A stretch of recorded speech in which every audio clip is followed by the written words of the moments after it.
আসসালামু আলাইকুম। পলিস লাইফস্টাইল থেকে আমি পলি বলছি। আপু এবং ভাইয়া নিশ্চয়ই আল্লাহর রহমতে ভালো আছেন, আমিও আপনাদের দোয়ায় ভালো আছি। আজ আমাদের বাসায় মেহমান আসবে, তাই কিছু কাজ করতেছি আর কি আয়োজন করতেছি সেইটাই আপনাদের সাথে শেয়ার করব। আর মেহমান আসলে তো বাসায় একটু কাজ বেশি হয়, এজন্য এখন আমি এই যে রোস্ট বানাবো, মুরগিটা ম্যারিনেট করে নিচ্ছি। আর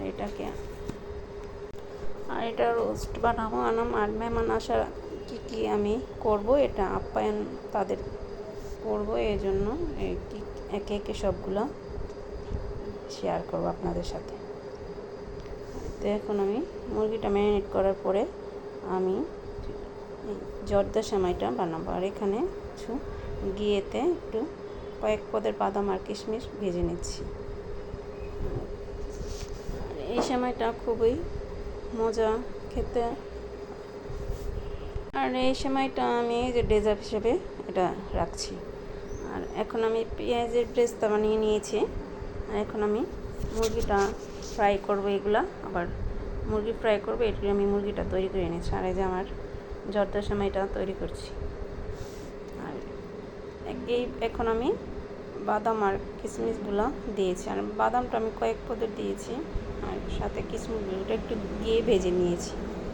আর এখন আমার সেমাইটা প্রায় হয়ে আসছে। আজকের আয়োজনেই তো। আর সেমাইটা আমি প্রথম অবস্থায় নাড়া দিই না, দেওয়ার পর এই তো 2-1 মিনিট পরে আমি নাড়া দিয়েছি। আর আমি ওইখানে যে মুরগিটা ম্যারিনেট করি ওটা আপনি 3-4 ঘন্টা ম্যারিনেট করুন। আর এখানে আমি কিছু মশলা তৈরি করে নিয়েছি।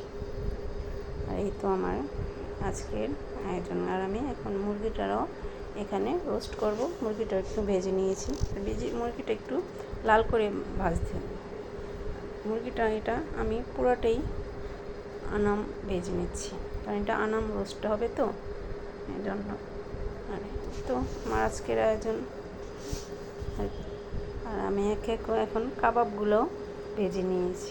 কাবাবগুলো সব আমার নিজে বানানো, সবগুলোই আমার একে করে আমি এখন কাবাবগুলো তৈরি করে নিয়ে এখন আমি কিছুক্ষণ আবার ফ্রিজেতে নামিয়ে আমি আবার পরে এটা ভেজে নেব। আর আমাকে অনেকগুলো বানিয়েছি, একটু সময় নিয়ে কাজটা। আর এখন ভেজে নিই।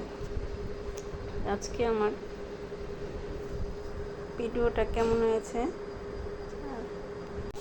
আর কোনো কিছু জানার আপু আর ভাইয়ার আমাকে কমেন্টের মাধ্যমে জানাতে পারেন। আর আমার রান্না তো খুবই শখ, রান্না করতে ভালো লাগে, এই জন্য আমি একে একে সব কিছু বাসায় তৈরি করে নিই। আর এখন আমি বাসায় তৈরি করে নিচ্ছি সবগুলো।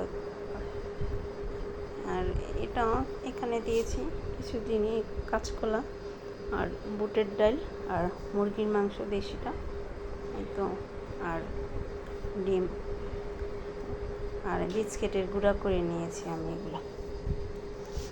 বিস্কিটের গুঁড়া করে নিলে খুবই খেতেও মজা আর দেখতেও ভালো লাগে। আর আপু আমার ভাইয়ারা আমাকে একটু উৎসাহ দিলে আমি বা কোনো কিছু ভুল হলে আমাকে বলবেন, তা ক্ষমার দৃষ্টিতে আমাকে নেবেন। আর আল্লাহর রহমতে আপনাদের দোয়ায় সবাই ভালো থাকুক, ভালো আছে। আর তো আমি এখন একে একে তৈরি করে নিয়েছি।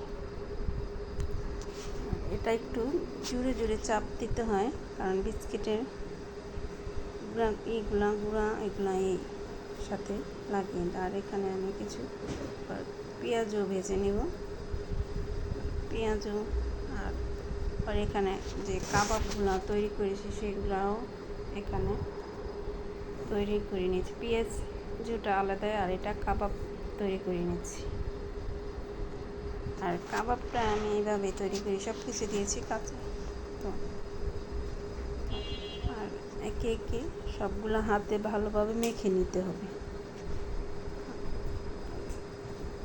তো এটা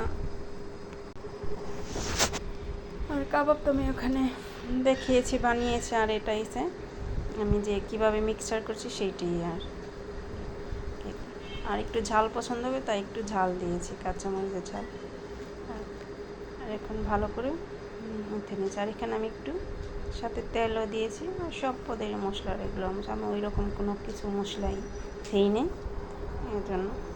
আর খেতেও খুব টেস্টি হয়েছে। আর এই তো, আর বাইরের আবহাওয়াটা খুবই সুন্দর। আর সবাই সুস্থ থাকুন, ভালো থাকুন। আল্লাহ হাফিজ, আসসালামু আলাইকুম।